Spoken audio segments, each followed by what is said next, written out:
everyone, welcome to my channel Fluent English. ಇವತ್ತು ನಾವು this ನ ಬಗ್ಗೆ ಕಲಿಯೋಣ. this ಎಂದರೆ ಕನ್ನಡದಲ್ಲಿ ಇದು ಎಂದರ್ಥ. this ಎಂಬುದು ಒಂದು ಪ್ರದರ್ಶಕ ಸರ್ವನಾಮವಾಗಿದ್ದು, ದೂರ, ಸಮಯ ಅಥವಾ ಆಲೋಚನೆಯಲ್ಲಿ ಸ್ಪೀಕರ್ಗೆ ಹತ್ತಿರವಿರುವ ನಿರ್ದಿಷ್ಟ ವಿಷಯ ಅಥವಾ ವ್ಯಕ್ತಿಯನ್ನು ಸೂಚಿಸಲು ಬಳಸಲಾಗುತ್ತದೆ. this ಒಂದು ಸಿಂಗ್ಯುಲರ್ ನೌನ್ ಆಗಿದೆ. this ಅನ್ನು ಎಲ್ಲಿ ಎಲ್ಲ ಉಪಯೋಗಿಸಲಾಗುವುದು ಎಂದು ನೋಡೋಣ. this ಅನ್ನು ಒಂದು ವಸ್ತುವನ್ನು ಸೂಚಿಸಲು ಉಪಯೋಗಿಸಲಾಗುವುದು. Example: this is a book. ಇದು ಒಂದು ಪುಸ್ತಕ. ಇಲ್ಲಿ ನೀವು ನಿಮ್ಮ ಹತ್ತಿರವಿರುವ ಪುಸ್ತಕವನ್ನು ಹಿಡಿದುಕೊಂಡಿದ್ದೀರಿ ಅಥವಾ ತೋರಿಸುತ್ತಿದ್ದೀರಿ. ಪರಿಚಯಿಸಲಾಗುವಾಗ this ಅನ್ನು ಉಪಯೋಗಿಸಲಾಗುತ್ತದೆ. Example: this is my friend, Sarah. ಇದು ನನ್ನ ಸ್ನೇಹಿತೆ ಸಾರಾ. ಇಲ್ಲಿ ನೀವು ನಿಮ್ಮ ಗೆಳತಿಯನ್ನು ಬೇರೊಬ್ಬರಿಗೆ ಪರಿಚಯಿಸುತ್ತಿದ್ದೀರಿ.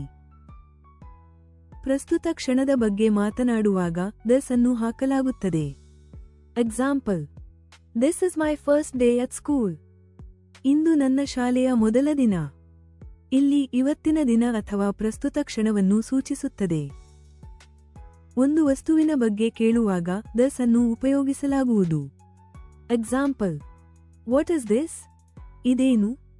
ಇಲ್ಲಿ ನೀವು ನಿಮ್ಮ ಹತ್ತಿರದ ಯಾವುದೋ ವಿಷಯದ ಬಗ್ಗೆ ಕೇಳುತ್ತಿದ್ದೀರಿ. ಭಾವನೆಗಳನ್ನು ವ್ಯಕ್ತಪಡಿಸುವಾಗ this ಅನ್ನು ಹಾಕಲಾಗುವುದು. Example: this is so exciting. ಇದು ತುಂಬಾ ರೋಮಾಂಚನಕಾರಿಯಾಗಿದೆ. ಇಲ್ಲಿ ಈಗ ನಡೆಯುತ್ತಿರುವ ಪರಿಸ್ಥಿತಿ ಅಥವಾ ಘಟನೆಯನ್ನು ಸೂಚಿಸುತ್ತದೆ.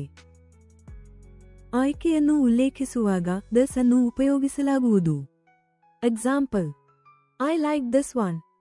ನನಗೆ ಇದು ಇಷ್ಟವಾಗಿದೆ. ಇಲ್ಲಿ ನೀವು ನಿಮಗೆ ಹತ್ತಿರವಿರುವ ಯಾವುದನ್ನಾದರೂ ಆಯ್ಕೆ ಮಾಡುತ್ತಿದ್ದೀರಿ ಅಥವಾ ತೋರಿಸುತ್ತಿದ್ದೀರಿ. that ನ ಬಗ್ಗೆ ಕಲಿಯೋಣ.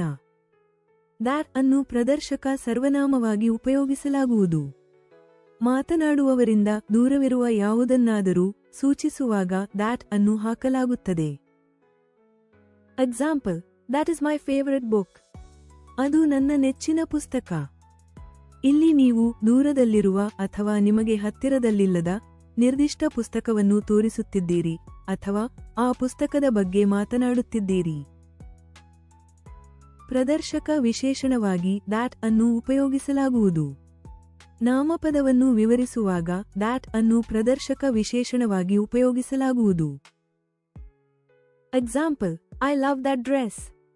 ನಾನು ಆ ಉಡುಪನ್ನು ಇಷ್ಟಪಡುತ್ತೇನೆ. ಇಲ್ಲಿ ನೀವು ಯಾವ ಉಡುಪಿನ ಬಗ್ಗೆ ಮಾತನಾಡುತ್ತಿದ್ದೀರಿ ಎಂಬುದನ್ನು ನಿರ್ದಿಷ್ಟಪಡಿಸುತ್ತಿದ್ದೀರಿ. that ಅನ್ನು ಸಂಯೋಗವಾಗಿ ಉಪಯೋಗಿಸಲಾಗುವುದು. ಕೆಲವೊಮ್ಮೆ ವಾಕ್ಯದ ಎರಡು ಭಾಗಗಳನ್ನು ಜೋಡಿಸಲು that ಅನ್ನು ಬಳಸಲಾಗುತ್ತದೆ. Example: he said that he will help. ಅವನು ಸಹಾಯ ಮಾಡುವುದಾಗಿ ಹೇಳಿದನು. ಇಲ್ಲಿ ಅವನು ಹೇಳಿದ ಮುಖ್ಯ ವಾಕ್ಯವನ್ನು ಜೋಡಿಸಲು that ಅನ್ನು ಉಪಯೋಗಿಸಲಾಗಿದೆ. that ಅನ್ನು ಸಾಪೇಕ್ಷ ಸರ್ವನಾಮವಾಗಿ ಬಳಸಲಾಗುವುದು. ಇಲ್ಲಿ that ಅನ್ನು ನಾಮಪದದ ಬಗ್ಗೆ ಹೆಚ್ಚಿನ ಮಾಹಿತಿಯನ್ನು ಪರಿಚಯಿಸಲು ಉಪಯೋಗಿಸಲಾಗುವುದು. Example: the book that I read was amazing. ನಾನು ಓದಿದ ಪುಸ್ತಕ ಅದ್ಭುತವಾಗಿತ್ತು. ಇಲ್ಲಿ that I read ಎಂಬ ಪದವು ಪುಸ್ತಕದ ಬಗ್ಗೆ ಹೆಚ್ಚುವರಿ ಮಾಹಿತಿಯನ್ನು ನೀಡುತ್ತಿದೆ.